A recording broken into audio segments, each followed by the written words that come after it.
बिस्मिल्लाहिर्रहमानिर्रहीम।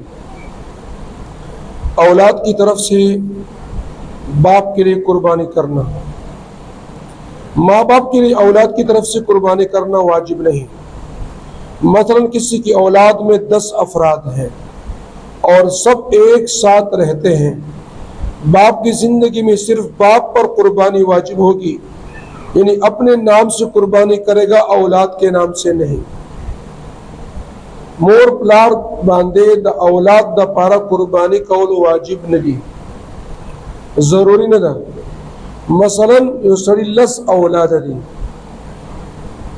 जिनके औलकान द्वारा, या सिर्फ अलकान या सिर्फ जिनके खुलस औलाद दी औदा टोल पे यूजी बांधे पाता कीगी नो प्लार पर जिंदगी के सिर्फ पपलार बांधे कुर्बानी वाजिब दे, चाहा पखपन नुम बांधे कुर्बानी जानला कौली शी औलाद पुनुम बांधे निशी गौले।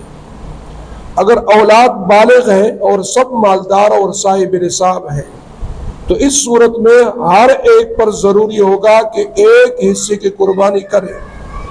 अगर बाप औलाद की तरफ से औलाद की इजाजत से उनकी कुर्बानी करेगा तो उनकी कुर्बानी भी अदा हो जाएगी और वालिद को सवाब मिलेगा। अलबत्ता अगर बाप नहीं करेगा तो हर एक पर लाजिम होगा कि एक हिस्सा कुर्बानी करे वरना सब गुनाहगार होंगे।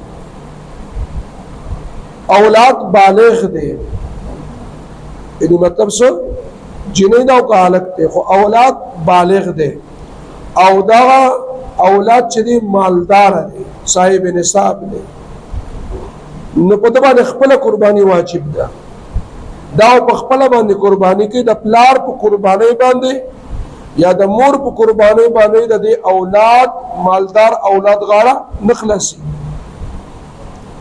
दुई जिम्मे फारिगी हाँ कचीरता दे मालदार औलाद इजाजत सरा प्लार दखपल मालदार औलाद तरफ न कुर्बानी उकी नो कौली शी सवाब और मिलावेगी। वो कचीरता प्लार न कई नो बिहार मालदार बालिग औलाद बाने जरूरी द चखपलजान न पारा कुर्बानी उकी। कचीरता औलाद नाबालिग हुई नो नाबालिग बाने कुर्बानी वाजिब न दे। हाँ नाबालिग औलाद द पारा सवाबी कुर्बानी से दे जायज दे, सवाब पनेत बांधे प्लार और हिस्सा नहीं उली शी हो बहरहाल न प्लार लाजिम दे और न पदे औलाद बांधे लाजिम दे वाले चदस दे नाबालिग दे और नाबालिग चली आगे बने शरीयत अहकाम नाफिज नहीं।